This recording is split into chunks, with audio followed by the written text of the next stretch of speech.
Hello everyone, welcome back. 2023 intermediate के board examination में पूछे जाने वाले अंग्रेजी विषय का आज मॉडल पेपर देखते हैं। तो जो क्वेश्चन पेपर है 100 मार्क्स का है और यह 4 सेक्शन में डिवाइड किया गया है। सेक्शन ए रीडिंग से संबंधित है और यह 15 अंक का है। इसका जो क्वेश्चन है दिया है कि read the following passage carefully and answer the question that follow.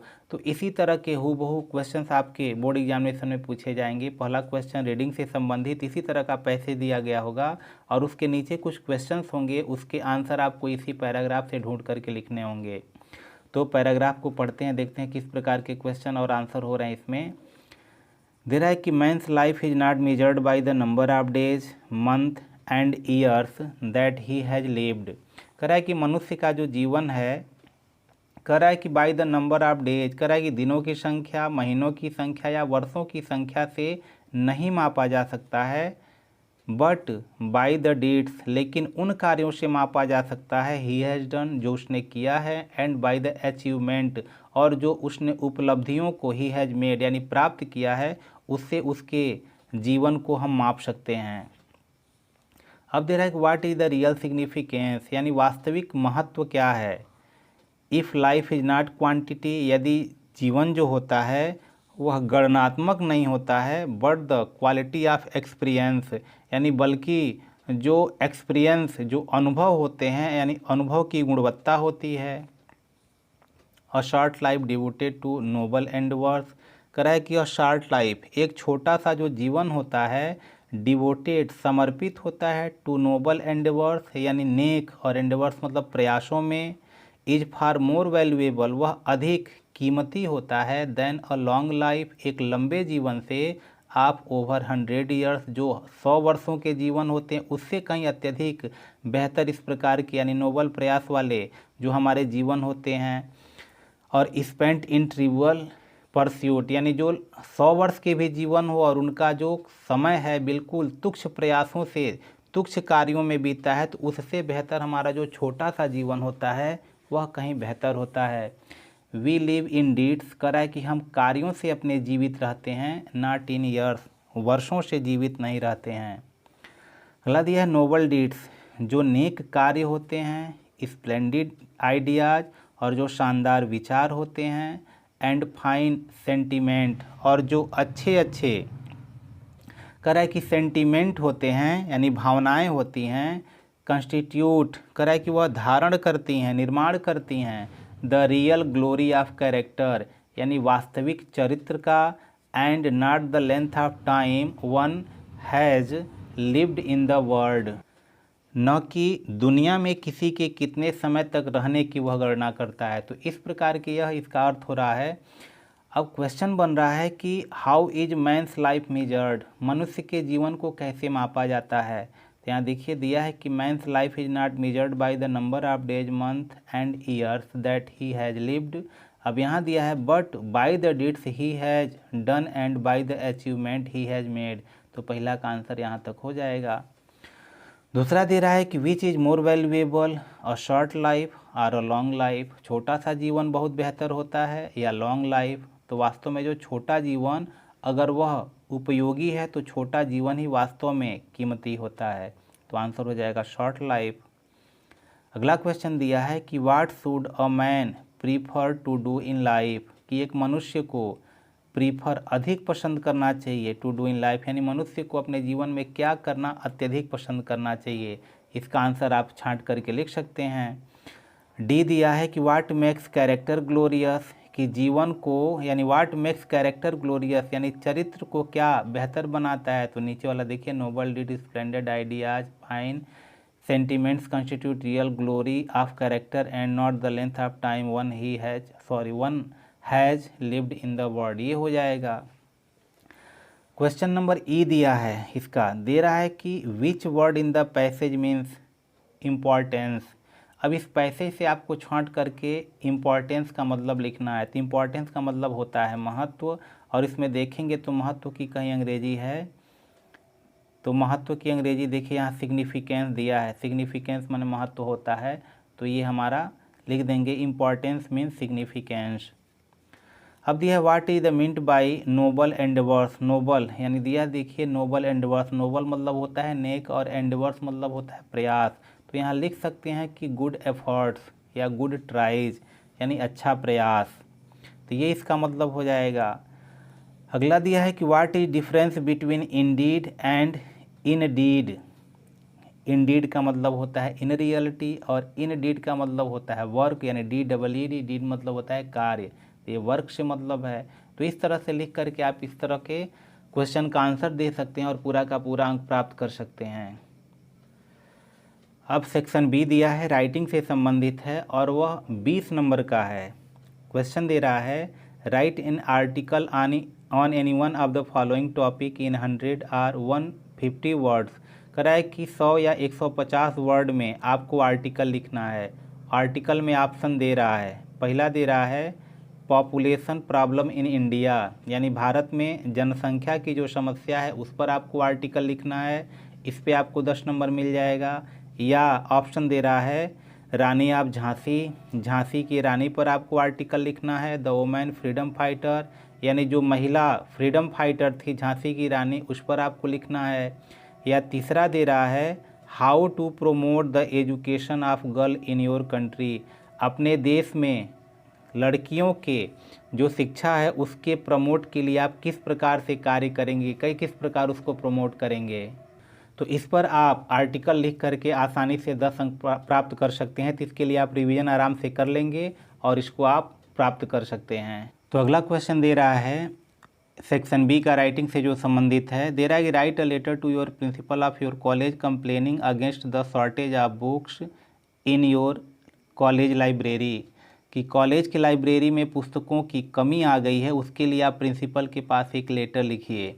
इस पे भी 10 नंबर मिल जाएगा। और यह देखिए 2022 में यह पूछा गया है, पिछले वर्ष यह पूछा गया है, तो यह भी परीक्षा में पूछा जा सकता है, बहुत इंपॉर्टेंट है।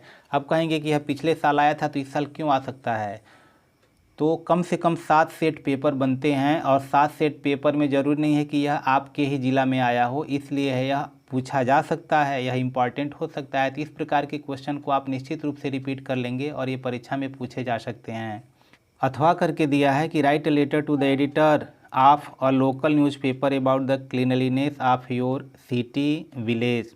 कह रहा है कि अपने गांव के या अपने शहर के पेपर के एडिटर के पास, यानी न्यूज़पेपर का जो संपादक है उसके पास एक पत्र लिखना है कि आपके लोकेलिटी में बहुत ही गंदगी हो गई है, उसकी क्लीनलीनेस के लिए आपको पत्र लिखना है, ताकि आपके पत्र को अपने पेपर में छाप करके उजागर करे और सभी जो भी उसके जिम्मेदार लोग हैं उसको पढ़ें और वह कमी को पूरा करें। तो इसलिए इस प्रकार के भी प्रश्न आपके पूछे जा सकते हैं। देखिए 2022 में यह पूछा गया है और यह परीक्षा की दृष्टि से बहुत ही महत्वपूर्ण है। तो इस प्रकार के जो भी लेटर हैं आप उसको रिपीट कर सकते हैं।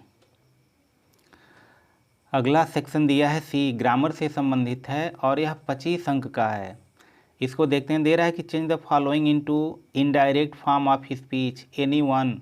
कह रहा है कि डू एनी वन, किसी एक को करना है, 2 दिया है किसी एक को करना है, तो दोनों हम करके देखेंगे।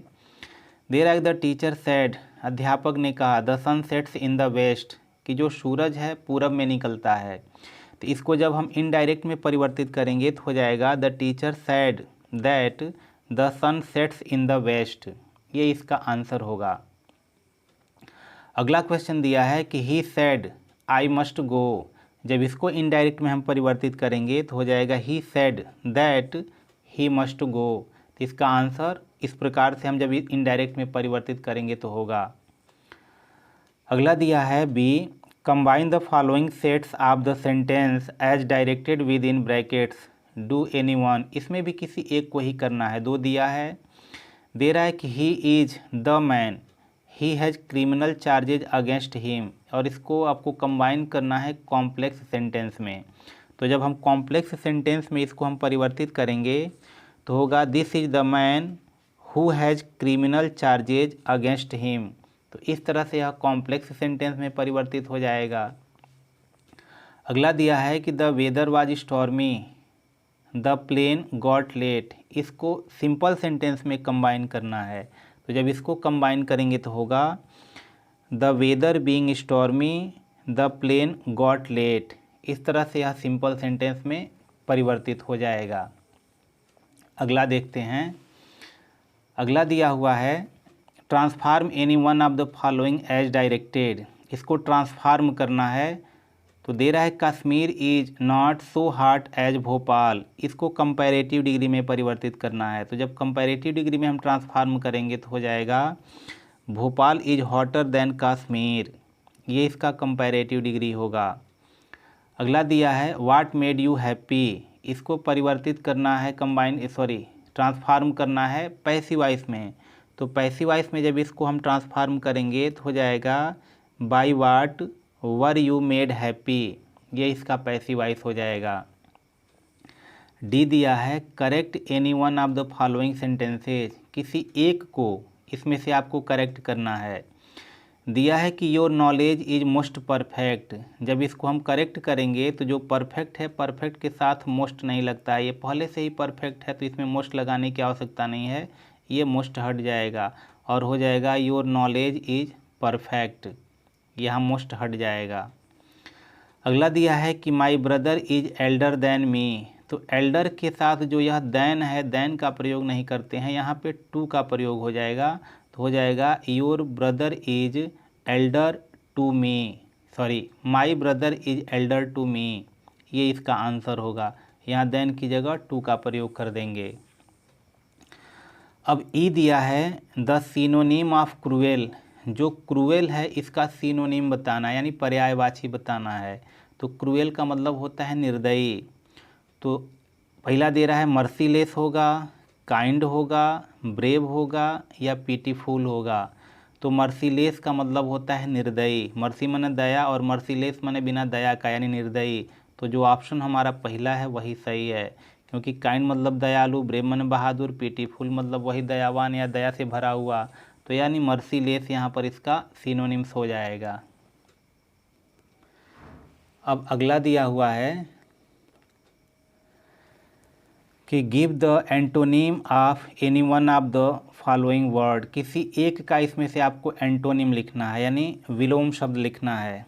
दिया है ALLAY और अगला दिया है AMPLE। यह भी देखिए 2022 में पूछा गया है। तो ALLAY इसका हमको लिखना है एंटोनिम, यानी विलोम शब्द लिखना है। तो इसका विलोम शब्द हो जाएगा, एले का मतलब होता है दूर, तो दूर का यहाँ नियर हो जाएगा NEAR। और AMPLE एम्पल का मतलब होता है प्रचुर या पर्याप्त, एनफ होता है। तो इसका जब हम एंटोनिम लिखेंगे तो हो जाएगा मिगरी, MEAGRE। मिगरी मतलब होता है कम या थोड़ा। तो इसका इस तरह से हम एंटोनिम लिख देंगे।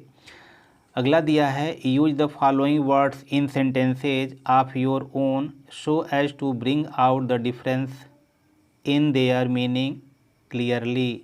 और डू एनी वन, किसी एक को ही करना है। अगला दिया है सीज।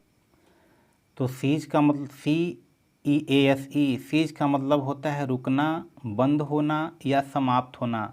जब इसको हम अपने वाक्य में प्रयोग करेंगे तो हो जाएगा fighting in the area has now ceased. ये आसानी से हम कर सकते हैं। अगला दिया है SEIZE। इस सीज का मतलब होता है पकड़ना, जब्त करना या छीनना। तो चलिए छीनने के अर्थ में देखते हैं। The thief seized her handbag and ran off with it. इस प्रकार से हम इसका यूज कर सकते हैं। अगला दिया है क्वाइट, QUIET। क्वाइट का मतलब होता है शांत। तो जब हम इसको अपने वाक्य में प्रयोग करेंगे तो हो जाएगा the streets are very quiet on Sundays. कि रविवार को जो सड़कें होती हैं बहुत शांत होती हैं। अगला दिया है क्वाइट, QUITE। क्वाइट माने बिल्कुल। तो जब हम इसको अपने वाक्य में प्रयोग करेंगे तो हो जाएगा are you quite sure you don't mind. इस प्रकार से हम इसका प्रयोग कर सकते हैं। अगला क्वेश्चन दिया हुआ है choose the correct option to answer the following question. अब इसका हमको सही उत्तर देना है। दिया है गवर्नमेंट बाय वन पर्सन। किसी एक व्यक्ति के द्वारा जो शासन चलाया जाता है उसको क्या कहते हैं। ऑप्शन दे रहा है डेमोक्रेसी, इसका मतलब होता है प्रजातंत्र। ब्यूरोक्रेसी, इसका मतलब होता है अफसरशाही। और एरिस्टोक्रेसी, इसका मतलब होता है शिष्ट जन यानी कुलीन लोग यानी सभ्य लोग। और इसका दिया है ऑटोक्रेसी, इसका मतलब होता है एक व्यक्ति का शासन। तो जो इसका ऑप्शन डी है वह इसका ऑप्शन डी सही होगा। अगला क्वेश्चन दिया हुआ है कि use any one of the following phrasal verb in your own sentences so as to make their meaning clear. किसी एक को ही अपने वाक्य में प्रयोग करना है। दिया है to play fast and loose, तो इसको अपने वाक्य में जब हम प्रयोग करेंगे तो हो सकता है I am not someone who play fast and loose, इसको अपने वाक्य में हम प्रयोग कर सकते हैं। अगला दिया है मेकअप, इसको जब हम अपने वाक्य में प्रयोग करेंगे तो मेकअप का कई अर्थ होता है। मेकअप माने पूरा करना, मेकअप माने वो जो चेहरे पर मेकअप किया जाता है, मेकअप माने सुलह करना। तो चलो सुलह करने पर देख लेते हैं। तो जब हम इसको अपने वाक्य में प्रयोग करेंगे मेकअप को तो कह सकते हैं कि I often fight with my brother but we always make up soon after. तो इस तरह से हम इसका प्रयोग कर सकते हैं। अगला दिया है अ फूल्स पैराडाइज, यानी होता है मूर्खतापूर्ण अभिलाषा। तो इसको इसमें से छांट करके लिखना है। अभी देखिए 2002 में पूछा गया है। टू लिव इन हेवन यानी स्वर्ग में रहना, to be in the world of fools मूर्खों की दुनिया में रहना, या to live in a state of enjoy based on false belief or hopes, या टू लिव विद फूल्स। तो जो इसका ऑप्शन हमारा तीसरा है, तीसरा ऑप्शन सही है। तो इस तरह से हम इसका आंसर दे सकते हैं। और अगला ट्रांसलेशन से संबंधित है, तो ट्रांसलेशन हम अगले वीडियो में देखेंगे। तब तक के लिए गुड बाय।